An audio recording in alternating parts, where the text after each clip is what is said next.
हरे राम राम राम हरे हरे, हरे कृष्ण कृष्ण कृष्ण हरे हरे। हरे राम राम राम हरे हरे, हरे कृष्ण कृष्ण कृष्ण हरे हरे।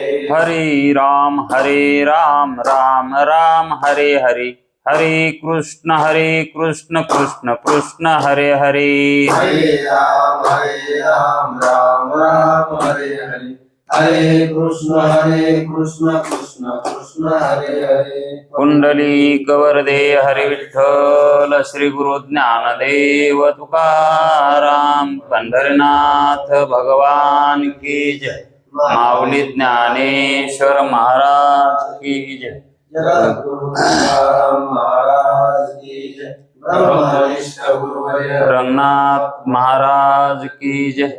जो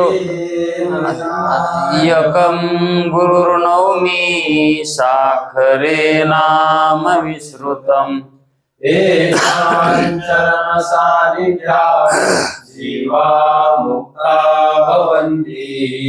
साखरे वंश विख्यातम ज्ञानदान परायणम, विनायकं गुरुर्वन्दे भवबन्धै मुक्तये, श्रीरङ्गनाथं गुरुराजवर्यं मुमुक्षूणां ज्ञानदाने कदक्षं, प्रभावती क्षेत्रनिवासिनं नमामि वेदांत विदामोरिष्टं। पुंडलीकवरदे हरिविठ्ठल, श्री गुरु ज्ञानदेव तुकाराम, पंढरीनाथ भगवान की जय, माऊली ज्ञानेश्वर महाराज की जय। जो आनंद सत्य प्रकाश, विभू आणि आधार नाम रूपास, बुद्धी न जाणे आणि जाणे ही त्यास, तो अपार शुद्ध परमात्मा मीच्याशे, माझे अपार स्वरूप समुद्रावरती, जणू तरंग ब्रह्मा विष्णू महेश गणपती, सूर्य चंद्र वरुण यम निरभिती, देवी कुबेरही तैसेची। जो सर्वज्ञ आणि दयागण, मुनी हृदयी ज्याचे करीती ध्यान, त्याचे बुद्धी उपाधी करुण मिथ्या भान, मजची माझी होतसे, ज्याच्या अज्ञानी भाषे जगत, जसा दोरीवरी सर्प दशत, परी तोही ठाईन सर्प जगत, ते स्वतंत्र आणि स्वयं ब्रह्म मीच्याशे, पुण्य पुरुषी सदैव निष्काम, बोध प्राप्ती कारणे भजावा राम, तो मीचे आहे आत्माप्त काम, तरी नमन कवना करावे म्या, जयांचे केलिया स्मरण, सकळ विद्येचे होय अधिकरण, ते बंधू श्री चरणा श्री गुरूंचे, हे नमस्कारोनी आता। चला विचार सागर तरंग चौथा, परिच्छेद 42, प्रेमेचे पूर्व पक्षीच्या मताने दुसरे लक्षण। प्रमेचे म्हणजे प्रमाज्ञानाचे पूर्व पक्षीच्या मताने दुसरा पक्ष आलाय, आता दुसरे लक्षण सांगतात त्याचं। इतकं प्रमेचं लक्षण सांगत आहेत कारण प्रमा ही प्रमाणजन्य ज्ञानापासून उत्पन्न होणारं ज्ञान असल्यामुळं त्या ज्ञानाला कडेवरचं खांद्यावर घेतलं, कडेवर घ्यायचं ते खांद्यावर घेतलं, खांद्यावर घेण्याजोगं आहे, है की नाही? कारण ते अबाधित अर्थाला विषय करतं आणि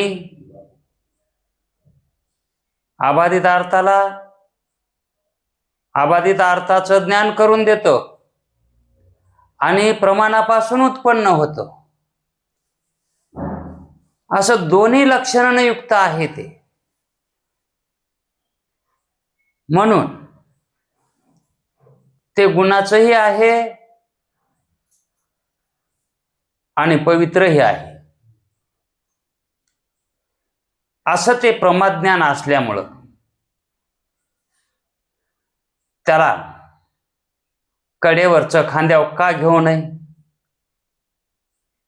घ्या, कोणाची नको नाही. चांगल्या लेकराला कोणी उचलून घेतं पटकन, पण जर जुळे झालेले असतील, त्याच्यामध्ये एक काळवेंद्र झाला असेल आणि एखादा गोरगोमट झाला असेल, तर मग त्या काळं झालेलं हक आहे का दुसऱ्याच आहे का? अहो, जुळे झालेत ना, ते एकाच कुशीतून आलेत ना. मग त्या काळ्याला खाली लातानं तुडवायचं आणि गोऱ्याला कडेवर घेण्याऐवजी खांद्यावर घ्यायचं. ही जी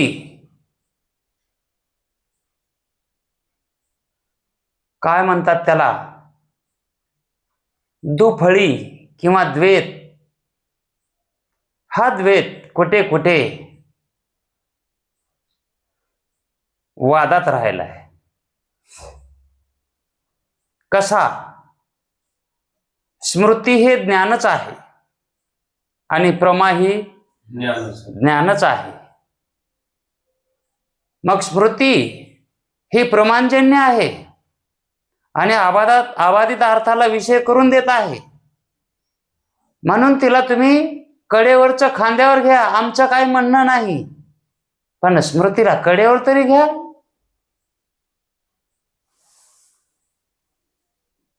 असं स्मृतीला दळणातला खडा बाजूला काढावा, फेकून द्यावा, असं का फेकून देता? असं काही काही या ठिकाणी वादात राहिलेला विषय आहे. हा वादातला विषय स्मृतीबद्दल वाद आहे. म्हणून स्मृती आणखीही सासुरवासितच आहे. स्मृतिज्ञान हे सासुरवासितच आहे.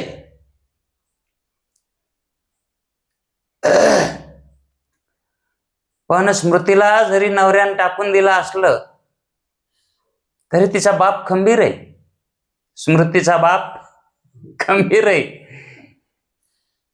असे आपल्या संप्रदायामध्ये स्मृतीचे बाप होऊन गेलेले आहेत आणि त्यांनी स्मृती ही अबाधित अर्थाला विषय करून देते असं सांगितलेलं आहे. नंतर योग आल्याच्या नंतर हा विषय आपण काढू. तत्पूर्वी चाललेला जो विषय आहे तो प्रमाचा, की प्रमा ही स्मृतीहून भिन्नच माना, असे पद त्यांनी घातलेले आहे. याच्याबद्दल ते म्हणतात, नकाशा नंबर 8 मध्ये पहा, त्या ज्ञानाची शृंखला दिलेली आहे. मग स्मृती ज्ञानाबद्दल शिष्याला शंका झाली.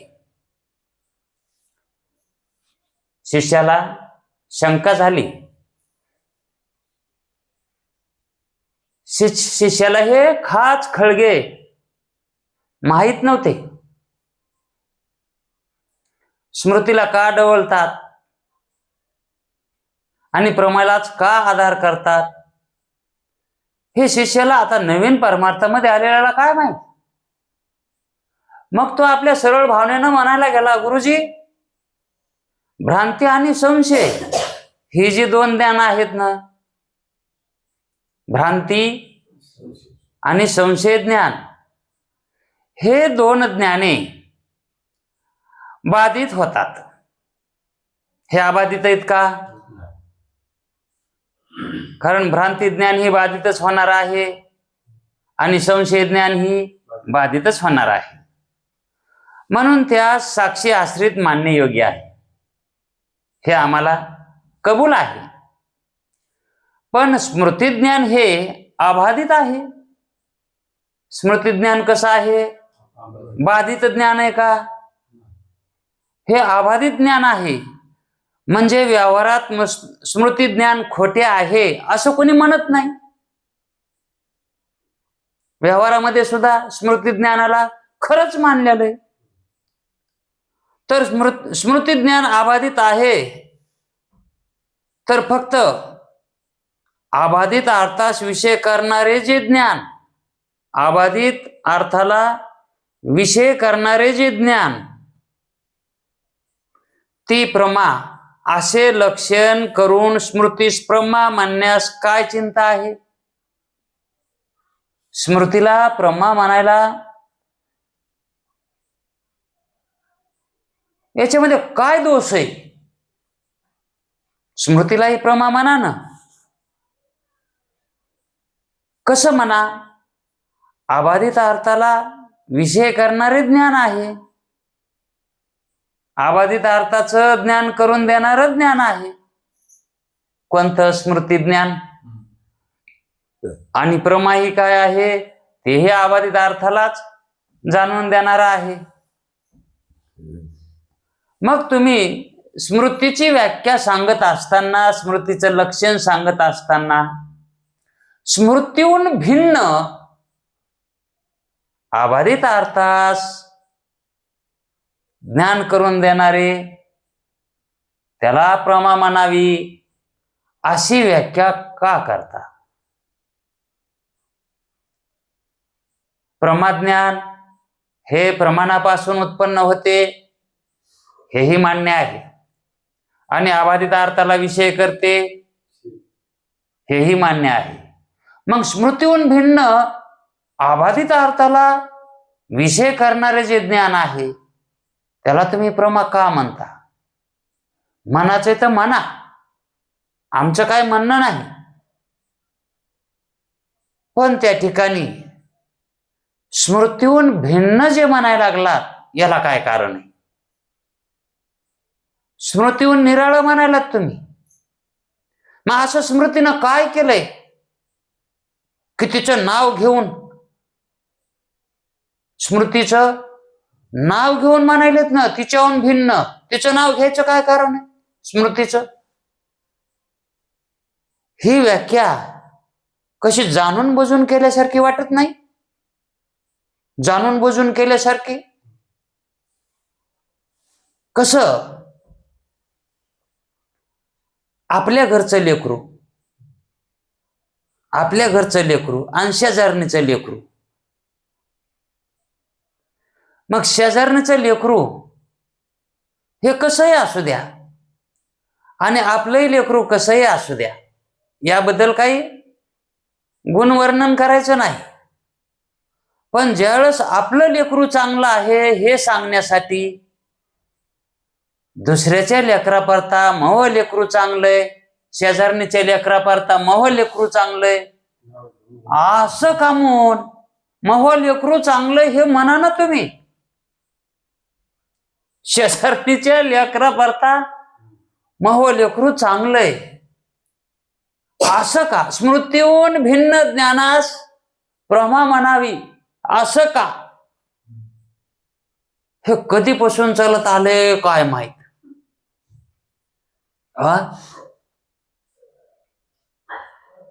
थोडासा जर विचार केला तर माऊली म्हणतात, आसोनी संसारी जेव्हा वेगू करी वेदशास्त्र उभारी बाह्य सदा. कुणाला म्हणले? जे संसारात आहेत त्यांनाच म्हणलेत काय करा? वेदशास्त्र उभारी बाह्य सदा. वेदशास्त्र पहा आणि मुक्त व्हा. आता वेदशास्त्र कोणी पाहावेत? जे संसारी नाहीत त्यांनीच पाहावेत.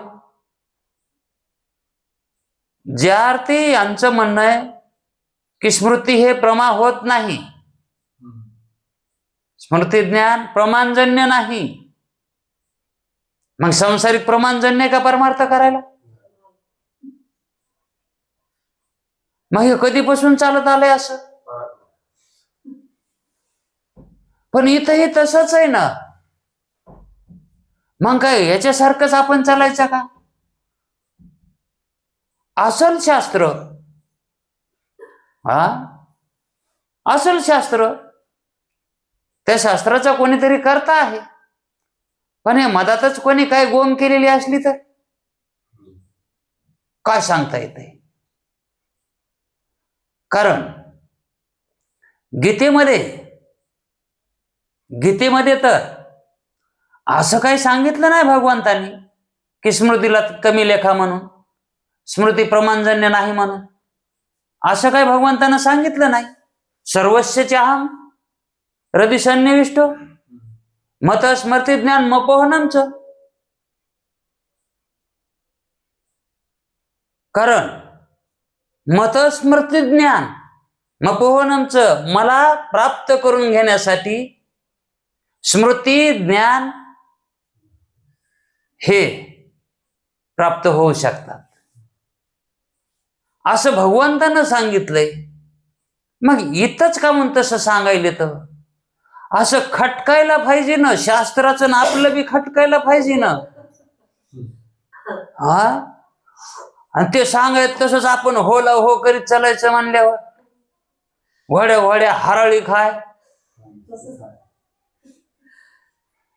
असं नाही. तुकाराम महाराजाचं असं नव्हतं, ज्ञानोबांचं असं नव्हतं.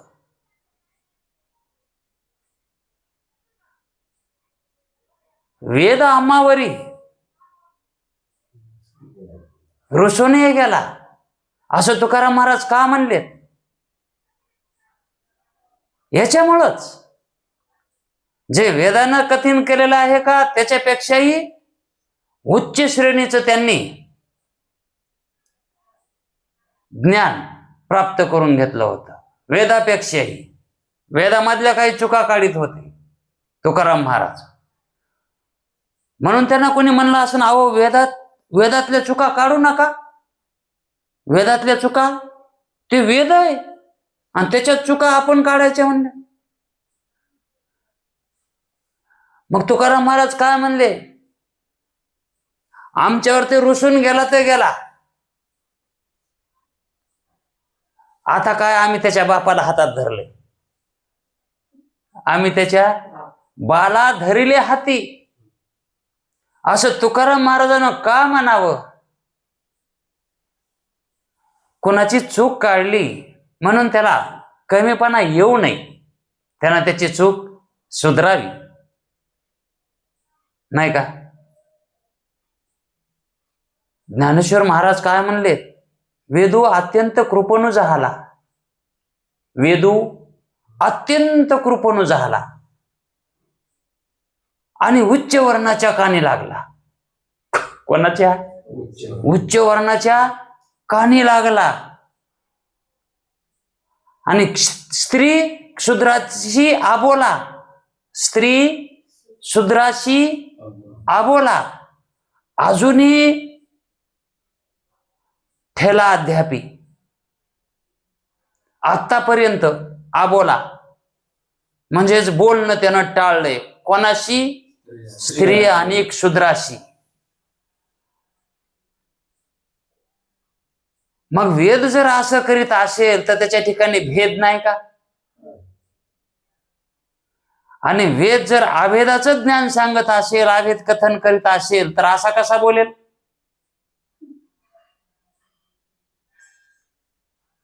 आणि जर असा बोलत असेल तर त्याला कृपणू का म्हणू नये? म्हणून ज्ञानेश्वर महाराज काय म्हणले? जरी तो कृपण झाला असेल स्त्री आणि शूद्रावर, याचंच उत्तर माऊली म्हणाले, यारे यारे लहान थोर याती भलते न करावा विचार. काही विचार करू नका, या आणि परमार्थ करा आणि मुक्त व्हा. मुक्त होता येते. आणि हाच अभिप्राय या ठिकाणी स्मृती प्रमाणावर आहे. अत्याचार आपणाला वाटतंय आपणावरच होतात का काय की, पण प्रमाणावर सुद्धा अत्याचार आहे.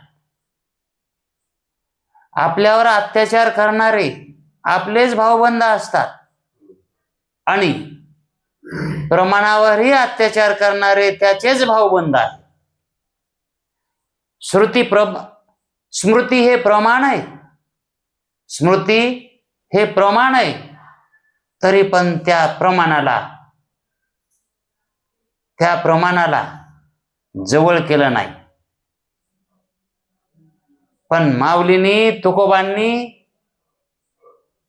काय केलंय, ज्यांनी जरा दूर लोटले का त्या दूर लोटलेल्याला जवळ केले. याला म्हणतात संताचं हृदय. हे शास्त्राला काय कळणार आहे? शास्त्राला हृदय कुठे आहे? शास्त्राला हृदय नाही.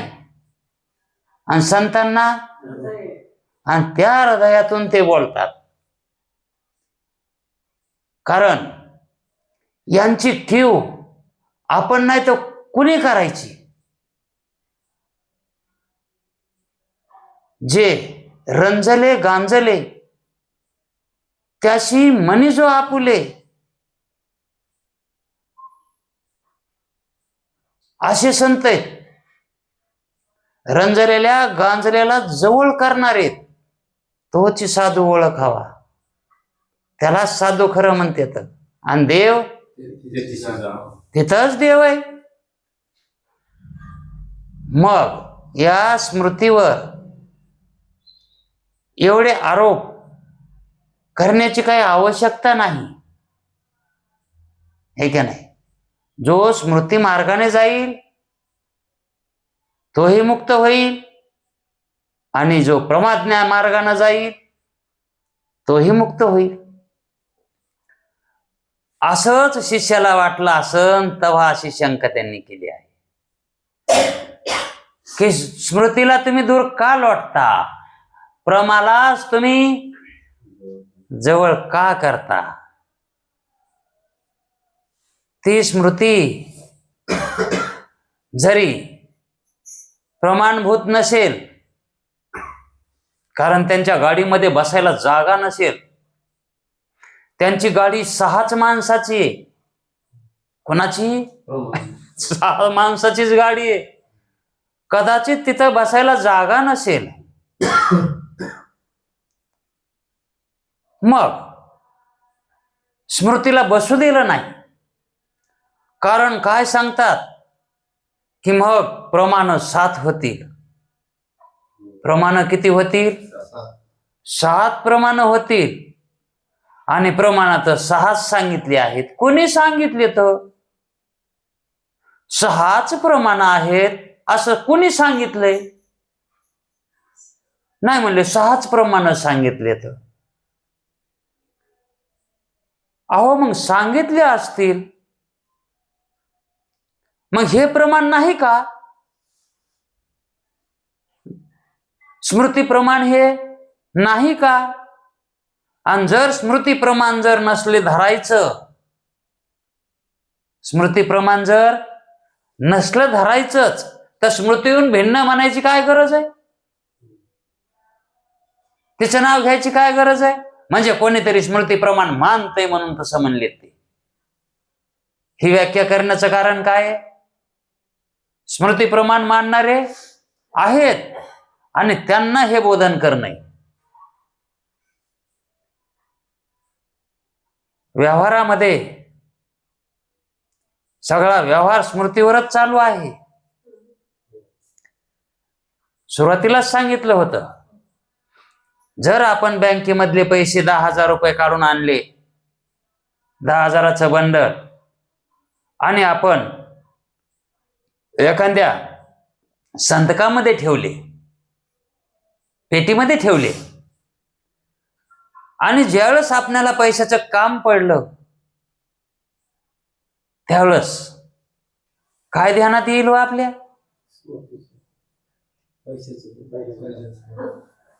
कुठे ठेवलेत म्हणून ध्यानात येईल?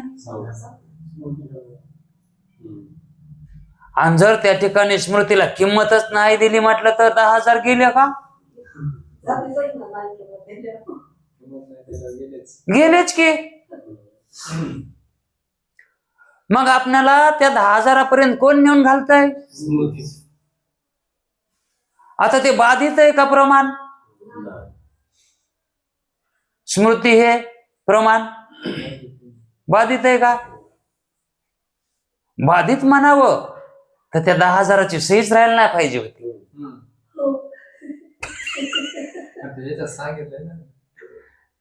तेच तर घोळ काढायचा आहे ना. मग उद्या घोळ काढणारा तुम्हाला नाही मिळाला तर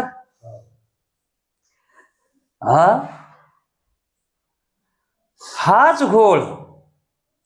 कारण स्मृती म्हणजे ध्यान, ध्यानानंही परमात्म्याची प्राप्ती करून घेता येते आणि ज्ञानानंही घेता येते. मग ध्यानाचा विषय आणि ज्ञानाचा विषय जरी वेगळा असेल, वेगळा म्हणजे काय, त्याला नाव बदललीत फक्त.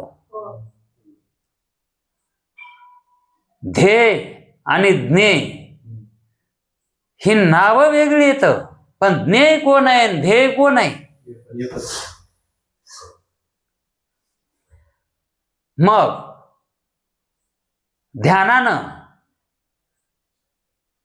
ध्यात्याला ध्येयापर्यंत जाता येतं आणि ज्ञानानं ज्ञात्याला ज्ञेयापर्यंत जाता येतं. हा सिद्धांत सांगायची काय गरज होती? मग ज्ञानाचा सिद्धांत सांगायचा, ध्यानाचा सिद्धांत सांगायची काय गरज आहे? पण काही ठिकाणी असा थोडासा घोळ आहेच. हा घोळ कुठं नाही. हा घोळ आता तुम्हाला इथं आल्यावर कळाला, हे घोळ असं इथं पण आहे म्हणून. पण असे घोळ काढीत काढीत चालावं लागतंय. कारण कुठे कुठे रस्ते मार्गाला जात असताना भुलविणारे असतात. काही रस्त्यावर गेल्यावर खालतं वरतं होतंय, पण आपल्याजवळ पक्क त्या मार्गाचा पत्ता असल्यानं काय होत नाही. म्हणून आपणाला जे स्वरूपाची प्राप्ती करून घ्यायची आहे, त्या प्राप्तीमध्ये असे वाद वितांड येतातच, पण यांना बाजूला सारून पुढे जावं लागतंय. आपल्या संप्रदायामध्ये कानोपात्राच्या मुलीला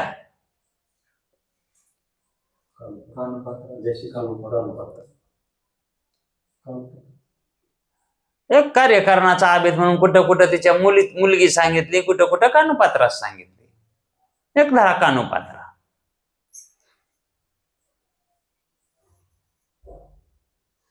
त्या कानोपात्राला तुच्छ समजित होते.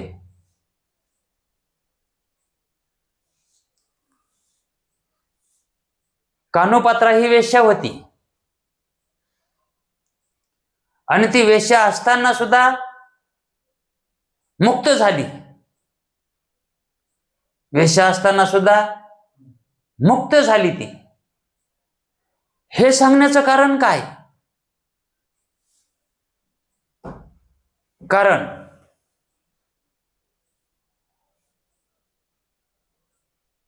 एक प्रमाण आहे. पतिव्रता ते व्रता गुंतविली, पतिव्रता ती व्रता गुंतविली आणि वैश्य गणिका ती सत्यलोका नेली. यादव कुळा ही गोष्ट बरी नाही केली. धुंद झाला तुझा दरबार. भगवंता ही तो गोष्ट बरी नाही केलीस. कारण जी पतिव्रता असते ती व्रतामध्ये असते म्हणून ती सुशीला आहे. ती कशी आहे? सुशीला आहे. आणि तिनंच परमार्थ करून मुक्त व्हावं म्हणजे ते योग्य आहे. आणि वेश्येने परमार्थ करून मुक्त होणं हे योग्य आहे का?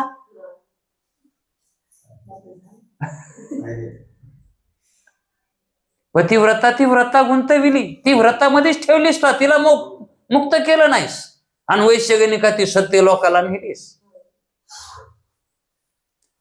मग हे तुझं बरोबर आहे का काम? पण तो भगवंत म्हणतो याला मी जबाबदार नाही.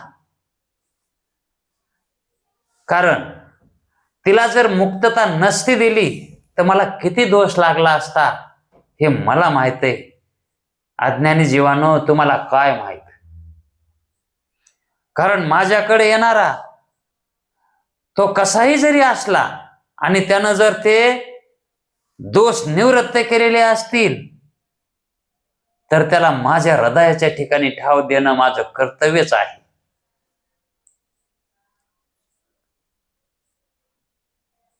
अहो, एखाद्याचा जर्मलाचं भांड नालीत पडलं, जर्मलचं भांड नालीत पडलं तर त्या घरचे म्हणते जाऊ द्या, काढू नका, ते नालीत घाणीत पडले, कशाला काढतात ते? आणि ते कुठे वापरात घेत असतात का? त्याला काढीत नाहीत बाजूला. का म्हणतात त्याच्यामध्ये पाणी प्यायचंय, त्याच्यामध्ये जेवायचंय, आणि ते नालीत पडलेले, घाणीमध्ये पडलेले, त्याला कशाला घ्यायचं असं म्हणून त्याचा त्याग करतात. आणि जर एखादं सोन्याचंच त्या ठिकाणी दागिना पडला तर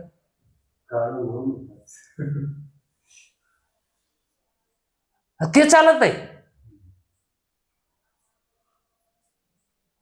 पण हा जो भेद आहे, हा भेद इथं पण तसाच दिसतोय. स्मृती ज्ञानाला, आभादित अर्थाला ते विषय करत असून सुद्धा डाव लायलेत. कारण काय? ते कारण कळत नाही. ते कारण सांगतात पण ते कारण लागत नाही. काय कारण सांगतात? प्रमाण 6च येत, 6 सांगितलेले, मग 7वं प्रमाण होईल. होऊ दे की झालं तर, तुम्हाला का दंडदोष येईल का? नाही बोल, मग स्मृतीला प्रमाण मानल्यावर मग ते परोक्ष बी काय म्हणेल? ईश्वर ज्ञान.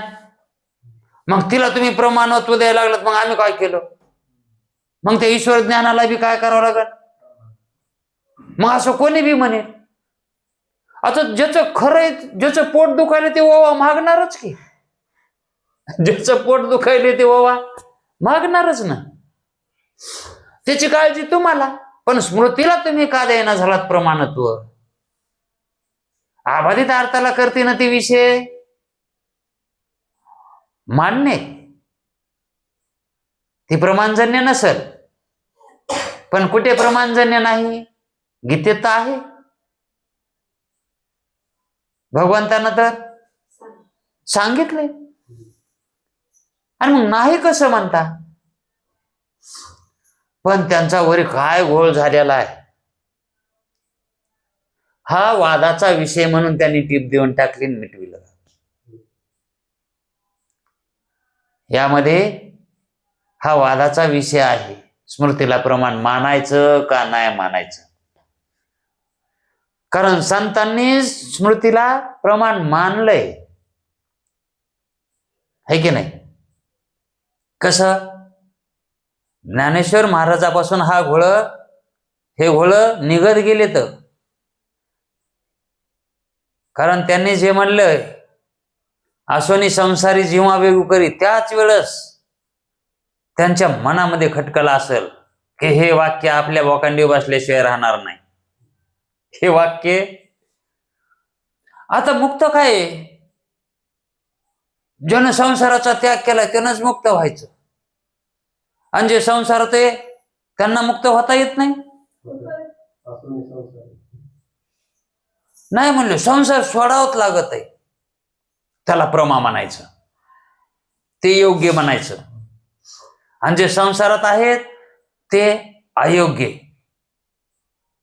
कारण त्यांच्या ठिकाणी स्मृती आहे. संस्कारापासून उत्पन्न होणारच ज्ञान आहे त्यांच्याकडे काय आहे? संस्कारापासूनच उत्पन्न होणारे ज्ञान आहेत.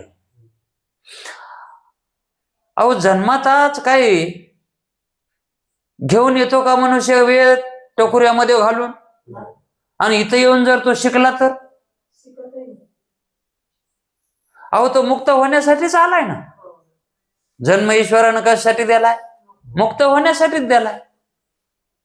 मग इथं येऊन त्यानं जे संस्कार आहेत असत संस्कार, त्या संस्काराची निवृत्ती करून त्या संस्काराची किंवा ज्ञान घेऊन हे संस्कार बाधित केलेत त्यानं काय केले? हे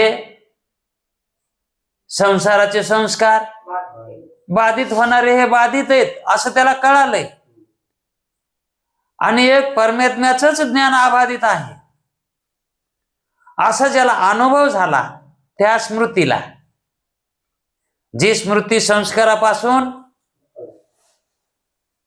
उत्पन्न होऊ लागली, त्या स्मृतीला जर अनुभवजन्य ज्ञान झालं तर त्या अनुभवजन्य ज्ञानामध्ये, अनुभवजन्य ज्ञानात स्मृती असतेच अनुभवजन्यमध्ये, कारण स्मृतीमध्ये अनुभव नसतो हा कोणी सांगितला? स्मृतीमध्ये अनुभव असतोच ना, आणि प्रमामध्येही अनुभव. आता अनुभव कशात नाही? सगळ्या ज्ञानामध्ये अनुभव आहे, आणि सगळे ज्ञानच आहेत ना. अहो प्रमा काय? हे ज्ञानच आहे. अनुभव काय? हे ज्ञानच आहे. स्मृती काय? आणि अप्रमा तरी काय? यथार्थ अप्रमा आता हे ज्ञानच आहेत ना, आणि या ज्ञानामध्ये अनुभव आहेच ना, आहे का नाही? मग स्मृतीमध्ये अनुभव आहे का नाही? मग तो अनुभव जर यथार्थ असेल, त्या स्मृतीनं, यथार्थ स्मृतीने अनुभव प्राप्त केला, तो अनुभव कसा प्राप्त करील? यथार्थ स्मृती मानतात बर का, मानली ना यथार्थ स्मृती. यथार्थ स्मृतीमध्ये आणि अयथार्थही मानली. स्मृतीमध्ये दोन त्यांनी पोटभाग केले तर, आणि यथार्थ स्मृतीला सुद्धा त्यांनी डावलले. मग यथार्थ स्मृती ही अनुभवजन्य मानायची का नाही? हो म्हणे अनुभव तर असणार, ज्ञान मानल्यावर त्याला काय? मग अनुभव जर यथार्थ असेल तर तो अनुभव प्रमाण आहे का? अनुभव जर प्रमा होत असेल, कारण तुमच्या प्रमामध्ये अनुभव नाही का, आणि तो अनुभव कसा? यथार्थ आहे का नाही? आणि मग स्मृतीमधलाही अनुभव जर यथार्थ असेल तर कसा यथार्थ? 8 वाजलेत आणि तुम्हाला स्मृती झाली, चला गडे आता पोथीचा टाइम झालाय, ही स्मृती झाली तेव्हाच तुम्ही इथं आलात ना. मग तो अनुभव कसा आहे? स्मृतीतला कालचा अनुभव आहे ना, तिथे गेल्यास ज्ञान मिळत आहे. हे स्मृती ज्ञानानं कळत आहे का कशानं? मग स्मृतीमध्ये अनुभव आहे की नाही? आणि तो अनुभवही कसा आहे? यथार्थ आहे. आणि तो यथार्थ अनुभव काय करून द्यालाय? है का नाही? प्रमा त्याचं ज्ञान का नाही करून देणार तो? मग त्याला प्रमा का म्हणू नये? मग प्रमाणापासून उत्पन्न होते त्यालाच प्रमा म्हणायचं, आणि स्मृतीला अप्रमा म्हणायचं. हे कसं ऐकणाऱ्याला हे होईल, पचल. हा, होला हो करून घेणारे असतील तर तिथं हे पचलं असतं ना. पण स्मृती ज्ञान हेही प्रमाण आहे, हे संतांनी शाबूत करून दिलेलं आहे. पण एवढा बारीक जर अभ्यास केला तर कळतंय. परमार्थामधल्या गोमी ह्या फार कमी लोकांना कळतात, फारच कमी लोकांना. आतापर्यंत बरेच वेदांती येतं, पण स्मृतीला ते अप्रमाद धरतात, प्रमा मानित नाही, आणि तिच्यापासून तर काही सद्गत नाही. मग या संतांच्या प्रमाणावरून आपल्याला कळून येतंय की संतांनी स्मृतीला सुद्धा जवळ केलेलं आहे, दूर लोटलेलं नाही.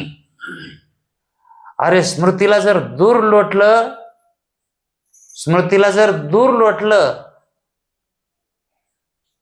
तर वरच्यांनी खाचं काय? वरच्यांनी जे झाले, तर ज्यांनी संन्यास घेतलाय आणि संसाराचा त्याग केलाय, त्यांना खायला तरी संसारिकच उत्पन्न करतो ना अन्न. त्यांचे पोट कोणावर येतं? तसे स्मृतीवरच पोट येतं त्यांचे, त्याच खाऊन त्यालाच बैमान होणार आहेत काही. आमच्या लहानपणी काही एक असं उच्च वर्णाचं मनुष्य येत होता आणि तो आम्हाला पाणी आणायला लावित होता. पाणी आणायला जा पोरो, विहिरीवर आपल्याला पाणी आणा. मग आम्ही आणायचो पाणी. त्याचे आम्हाला तो 10-5 पैसे देतही होता त्या काळात, 10 पैसे 5 पैसे, त्याच्यामुळे आम्ही आणत बी होतो. आणि मग तिथे नेऊन ठेवलं की मग त्यानं उचलून ठेवायचं त्याच्या जागेवर, आणि त्याच्यावर त्यानं कपडा झाकायचा. आणि मग तो दारिया अंगणी कुठे वाज घालून बसला का नाही, तर मग तो उठून जाऊन पिऊन यायचा. पण आम्हाला वाटायचं त्या उठण्यासाठी तो बेजार होत असेल तर आपल्याला काम सांगून बरोबर मधातलं पाणी आणा. मग मी एक दिवशी म्हणालो, तो उठताना मी देऊ का आणून? नाही म्हणला, तो शिव नको. तो त्याला पाणी मीच आणून दिलंय आणि पुन्हा मलाच शिव दिलं नाही त्याला. आता हे कोणचा भेद आहे? होतं का नाही असं? हे काय आहे? हे केवळ अज्ञानाचं कार्य. हे काय? अज्ञानाचं कार्य आहे. म्हणून आपले जे वारकरी संप्रदायामधले जे संत मंडळी आहे, त्यांनी पुराणाला दूर लोटलं नाही, इतरांनी लोटलंय. इतरांनी पुराणाला लोटलंय, पण संत मंडळीनं जवळ केलंय. त्यांनी दूर लोटलं नाही, इतरांनी लोटले, पण यांनी जवळ केलंय. कारण ते दयार्द अंतकरणाचे संत असतात. दुसऱ्याच्या हितामध्ये ते त्यांचं हित समजतात, दुसऱ्याच्या हितात आपलं हित समजतात. ते आपल्या हितात दुसऱ्याचं हित समजत नाही, दुसऱ्याच्या हितामध्ये आपलं हित समजावं, तसं संतांचं अंतकरण असतंय. नाद बाबाच्या अंगावर येऊन किती वाऱ्या थुंकला आहे का नाही? अहो 108 बाऱ्या काय आणि एकदा काय? थुंकला ना, थुंकणं हे चांगलं आहे का? नाही. आणि त्यांच्या जाग्यावर जर आपणच असला असतो तर, पण त्याचं हित करायचं त्यांच्या लक्षात होतं. आपण कशासाठी आलो तिथं? हित करण्यासाठी आलो. म्हणून तो जितका गुन्हा करील तितकं त्याचं हित होईल. शेवटी त्याला आत्मज्ञान करून दिलं, इतकं करूनही. म्हणून संतांची ज्यावेळेस व्याख्या करावी लागते त्यावेळेस नाथबाबांनी कशी केली? अपकार्यावरी जो कोपला, अपकार्यावरी जो कोपला, कोपी सवेची नागवला.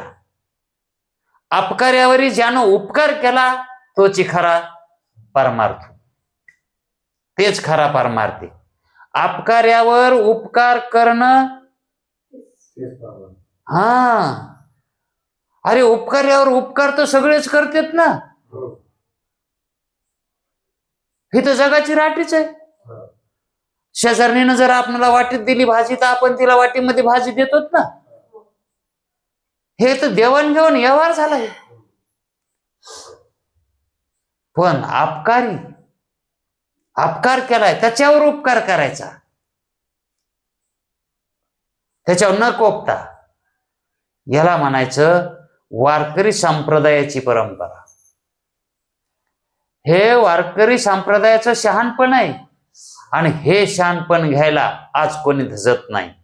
आणि खरी वारकरी संप्रदायाची ओळख जी आहे ती ह्या वृत्तीमध्ये, ह्या वृत्तीमध्ये जो येईल तो खरा वारकरी. कारण संतांची तशी शिकवण आहे. पण संतांचं मनोगत हे जाणणारे फार कमी, विरळा. माऊली काय म्हणले? हा, असे लोक फार विरळा असतात. मग परमार्थामध्ये आल्याच्या नंतर काय करायचे हेच तर साधून घ्यायचंय. जे आपल्या संतांनी, महात्म्यांनी जे सांगितलंय, जे वर्णिलं आहे, जशा प्रकारचा आपल्याला त्यांनी सिद्धांत सांगितले त्या सिद्धांतानं जाणं आहे. त्याला म्हणायचं खरा परमार्थी, खरा वारकरी. पण वारकरी व्हायचं आणि त्यांचं मनोगत ऐकायचं नाही. हे कोण्या बापाचा वारकरी म्हणावं याला? संतांच्या सिद्धांतावर आरूढ होत नाही तो का वारकरी असतो का? पावलात बुध बदलणारा तो का वारकरी असतो का? अहो, वारकऱ्याच्या देहावर जर संप्रदायाचे वेश नसेल तर त्याला वारकरी म्हणत नाहीत. पण तो वारकरी नसतो का?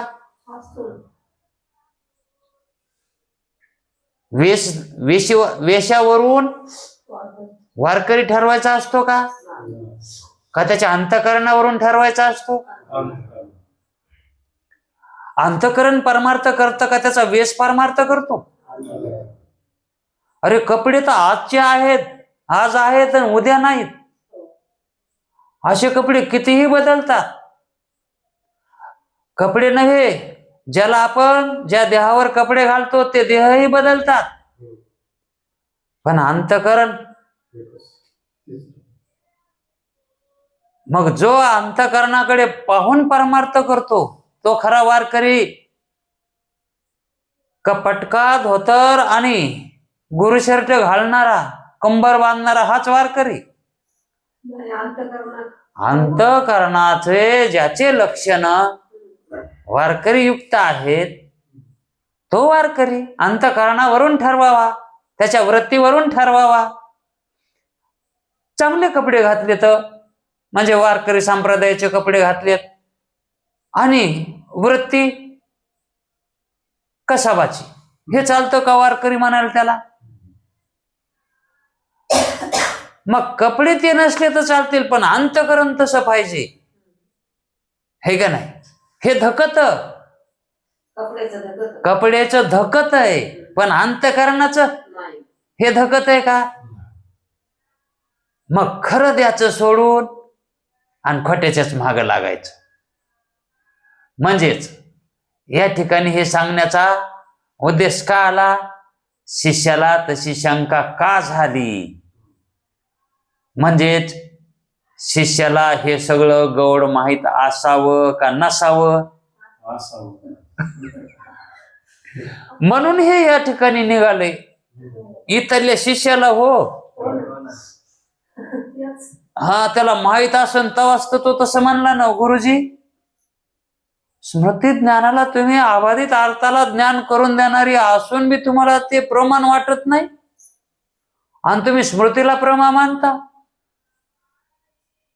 पण आमचं काय तसं काय म्हणणं नाही स्मृती प्रमाबद्दल. तुम्ही तिला प्रमा म्हणायचं तर म्हणा, पण स्मृतीला काऊन म्हणेना? कारण ती अबाधित अर्थालाच विषय करून देते आणि व्यवहारामध्ये ती काही खोटे होत नाही तिचं. तरी पण गुरुजी म्हणले, हे बघा आम्हाला जसं आधी सांगितलंय तसंच सांगावं लागतंय. वरचेनी जे त्यांनी लपवून ठेवलं नाही, याच्यामध्ये मतभेद आहेत म्हणून सांगितले देशात. पण आता त्यांचं म्हणणं काय आहे हे काय वाचावान दिसत नाही. स्मृती ज्ञान अबाधित आहे, नुसतं वाचून घेऊ. स्मृती ज्ञान गुरुजी म्हणतात हे खरे आहे. बघा, स्मृती ज्ञान अबाधित आहे हे खरे आहे. सुरुवातीला म्हणलेत का नाही? पण त्यांनी पण घातले मला. पण स्मृती आणि ज्ञान हे एक अर्थवाचीच आहेत. म्हणजे स्मृती हे ज्ञान आहे. स्मृती हे काय आहे? ज्ञानाचाच प्रकार आहे. हे एकार्थवाचीच आहेत, दोन नाहीत. ज्ञान आणि स्मृती हे एकच आहेत. हे दोन शब्द कार्यकारण भावाचे वाचक नाहीत. स्मृती कारण आणि त्याचं कार्य ज्ञान असं काही नाही. हे कार्यकारणाचा त्यांच्या ठिकाणी अभेद आहे. आणि प्रत्येक प्रमाज्ञानास जितकी प्रमाज्ञान म्हणून सांगितली आहेत तितक्या प्रमाज्ञानास निरनिराळे प्रमाण कारण आहेत. मी कशाहून सांगायलो तुला की हे जे माग तुला 6 प्रमाण सांगितले ना, तितके त्याच्या ज्ञानाला प्रमाण आहेत, हे का नाही? आता प्रत्यक्ष प्रमाण तुला सांगितले, त्या प्रत्यक्ष प्रमाणाला काय आहे? प्रमाण प्रत्यक्ष प्रमाण आहे ना, प्रत्यक्ष प्रमाण आहे त्याला. आणि अनुमती प्रमेश अनुमान प्रमाण आहे, शाब्दी प्रमेश शब्द प्रमाण आहे, आणि उपमती प्रमेश उपमान प्रमाण आहे, आणि अर्थापमती प्रमेश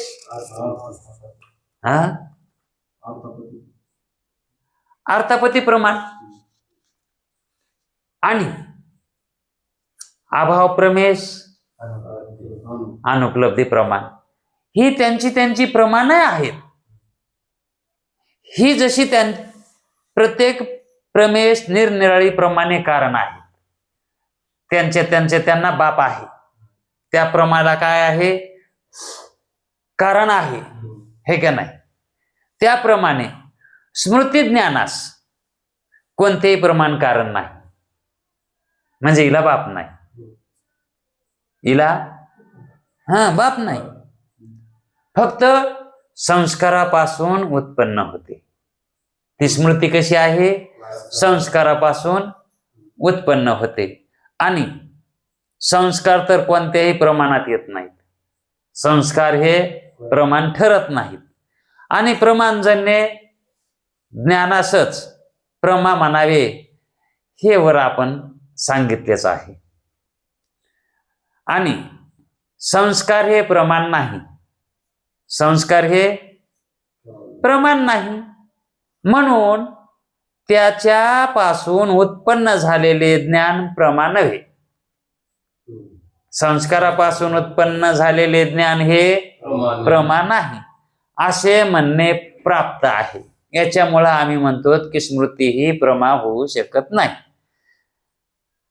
भ्रांती आणि संशय यास कोणीच अंतःकरणाचे आश्रित मानित नाहीत. भ्रांती आणि संशय यांना, ह्या ज्ञानांना अंतःकरणाचे आश्रित मानित नाहीत. मग ते कुठे मानतात? साक्षीचे आश्रित. आणि स्मृतीबद्दल मात्र मतभेद आहेत. हे वाक्य महत्वाचं आहे आणि याच वाक्यावरून मला एवढं सुचलंय. काय म्हणतात ते? स्मृतीबद्दल मात्र मतभेद आहेत. कोणी त्याला स्मृतीला प्रमा मानतय आणि कोणी मानित नाही. पण स्मृतीस प्रमाज्ञान का म्हणू नये याचे कारण आताच मी तुला सांगितलं. स्मृतीला का म्हणू नये प्रमा म्हणून? याकरता स्मृतीहून भिन्न एवढे पद, स्मृतीहून भिन्न एवढे पद मूळच्या लक्षणातून कमी करून फक्त अबाधित अर्थास विषय करणारे जे ज्ञान ते प्रमा असे लक्षण करणे बरोबर नाही. म्हणून ते पद कमी करता येत नाही. म्हणून स्मृती ज्ञान प्रमा नाही, ते साक्षीचेच ज्ञान आहे. वेदांत शास्त्रातील किंवा वेदांत शास्त्रावरील अद्वितीय ग्रंथकार मधुसूदन सरस्वती यांनी स्मृती ज्ञान साक्षीच्या आश्रितच ठरविलेले आहे. वरील प्रमाचे लक्षणात प्रमेचे जे करण ते प्रमाण असंही सांगितलेलं आहे. म्हणून आता करण व कारण यातील भेद सांगतो. हा विषय प्रमेचा इथं संपविला त्यांनी. पण शेवटी काय म्हणले? स्मृतीचा आणि प्रमाचा, स्मृती ज्ञानाचा मतभेद प्रमा म्हणण्याबाबतीत आहे. म्हणजेच हे कुठेतरी घोडं पेंड खाऊ लागलं, खायलंय, आणि आणखी कोणाकोणाचे घोडे पेंड खात असतील काय सांगता येतंय? पण आपलं घोडं गुरुजींना असं शिकविलंय की कोणाची पेंड खाची नाही आणि कोणालाही पेंड खाऊ द्यायची नाही. आपलं मत शाबीत राहिलं पाहिजे. आपल्या कक्षेत कोणाला ठेवायचं नाही ना आपणही कोणाच्या कक्षेत जायचं नाही. जे आहे ते सत्य कथन करायचं. उद्याचा विषय उद्या पाहू. कुंडली कवरदे हरी विठ्ठल.